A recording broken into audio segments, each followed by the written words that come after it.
जय सिया राम। सबको रानी कुशवा का हाथ जोड़ के प्रणाम। कार्तिक माह के महात्म्य के 3 अध्याय डल चुके हैं। ये चौथा अध्याय। तो तीसरे अध्याय में हमने पढ़ा था कि विष्णु भगवान को जगाया था सब देवताओं ने मिलके। तो विष्णु भगवान बहुत खुश हुए और शंखासुर नामक राक्षस की वजह से वह जल में गए थे। 1 महीने उन्होंने कहा था मैं 1 महीने के लिए जल में रहूंगा और वहां जो वो बीज मंत्र वेद मंत्र वगैरह थे वो सब मैं लेकर आऊंगा। ये था तीसरे अध्याय में। तो अब चौथा अध्याय में वो आगे देखते हैं क्या कहानी है। आप सभी भी ध्यान से सुनिएगा। कथा सुनने से हमें बहुत सुख शांति समृद्धि मिलती है। भगवान बहुत खुश होते हैं। कार्तिक माह की कहानी सुनने से बहुत ज्यादा भगवान खुश होते हैं। विष्णु भगवान बहुत खुश होते हैं। उन्हें कार्तिक माह और एकादशी व्रत ये दोनों चीजें बहुत ज्यादा प्रिय हैं। चलें चौथे अध्याय में। जय श्री राम। माता शारदा की कृपा लिखो भाव अनमोल, कार्तिक महात्म्य का कहूं चौथा अध्याय खोल। अच्छा चलो चौथा अध्याय। नारद जी ने कहा ऐसा कहकर भगवान विष्णु मछली का रूप धारण करके आकाश से जल में गिरे हुए उस समय विंध्याचल पर्वत पर तप कर रहे महर्षि कश्यप अपनी अंजलि जल लेकर खड़े थे। भगवान उनकी अंजलि में जा गिरे।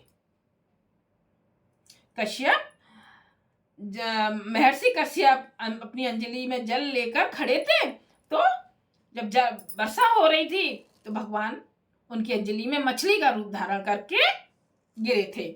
महर्षि कश्यप ने दया करके उसे अपने कमंडल में रख लिया। मछली के थोड़ा बड़ा होने पर महर्षि कश्यप ने उसे कुएं में डाल दिया। जब वह मछली कुएं में भी ना समा सकी तो उन्होंने उसे तालाब में डाल दिया। जब वह तालाब में भी ना आ सकी तो उन्होंने समुद्र में डाल दिया। वह मछली वहां भी बढ़ने लगी और फिर मत्स्य रूपी भगवान विष्णु ने इस शंखासुर का वध किया। तब फिर वध किया था और शंखासुर को हाथ में लेके बद्री वन में आ गए। वहां उन्होंने संपूर्ण ऋषियों को बुलाकर इस प्रकार आदेश दिया, मुनीश्वरों तुम जल के भीतर बिखरे हुए वेद मंत्रों की खोज करो और जितनी जल्दी हो सके उन्हें सागर के जल से बाहर निकाल कर लाओ। तब तक मैं देवताओं के साथ प्रयाग में ठहरता हूं। तब उन तपोबल संपन्न महर्षियों ने यज्ञ और बीजों सहित संपूर्ण वेद मंत्रों का उद्धार किया। उनमें से जितने मंत्र जिस ऋषि ने उपलब्ध किए वही उन बीज मंत्रों का उस दिन से ऋषि माना जाने लगा। तदंतर जब ऋषि एकत्र होकर प्रयाग में गए वहां उन्होंने ब्रह्मा जी सहित भगवान विष्णु को उपलब्ध हुए सभी वेद मंत्र समर्पित कर दिए। सब वेदों को पाकर ब्रह्मा जी बहुत प्रसन्न हुए। उन्होंने देवताओं और ऋषियों के साथ प्रयाग में अश्वमेध यज्ञ किया। यज्ञ समाप्त होने पर सब देवताओं ने भगवान से निवेदन किया, देवाधिदेव जगन्नाथ, इस स्थान पर ब्रह्मा जी ने खोए हुए वेदों को पुनः प्राप्त किया है और हमने भी यहाँ आपके प्रसाद से यज्ञ भाग पाए हैं। अतः यह स्थान पृथ्वी पर सबसे श्रेष्ठ पुण्य की वृद्धि करने वाला एवं भोग तथा मोक्ष प्रदान करने वाला हो।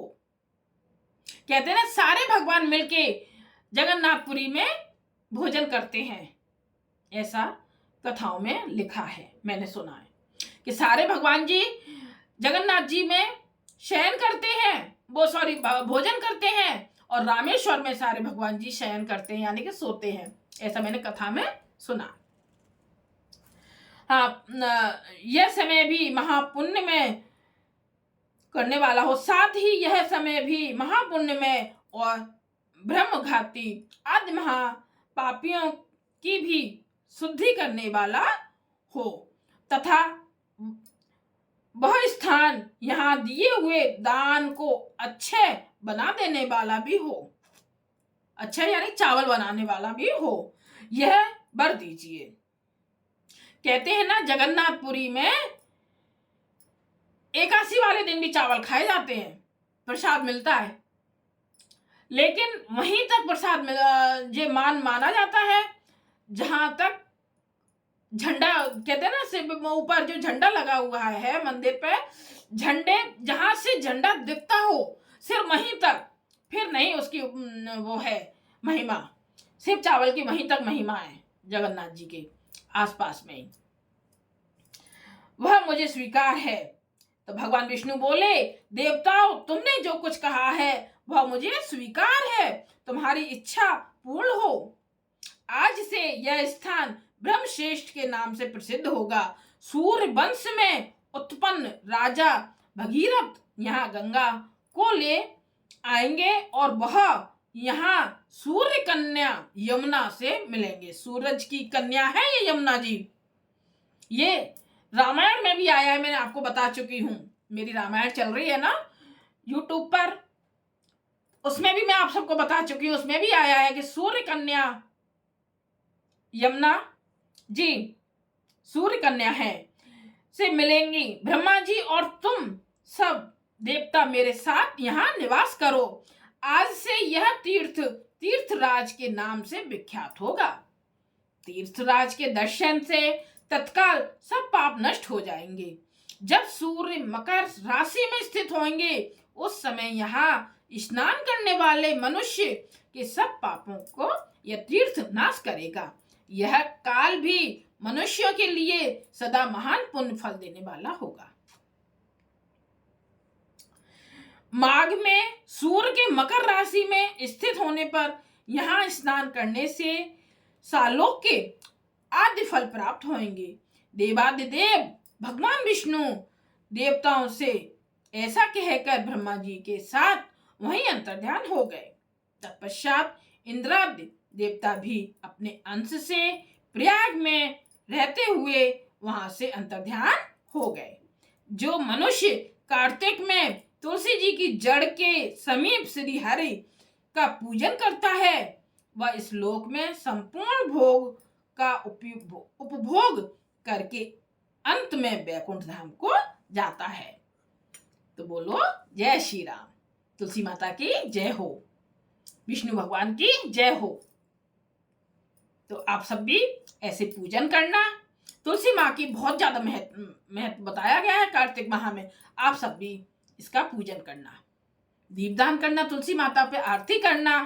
आरती भी मैं वीडियो डालूंगी आरती की तुलसी माँ की, तो वो आप सुनना। तो जय श्री राम। सबको हाथ जोड़ के प्रणाम। लाइक करना, कमेंट्स करना, शेयर करना। जय श्री राम।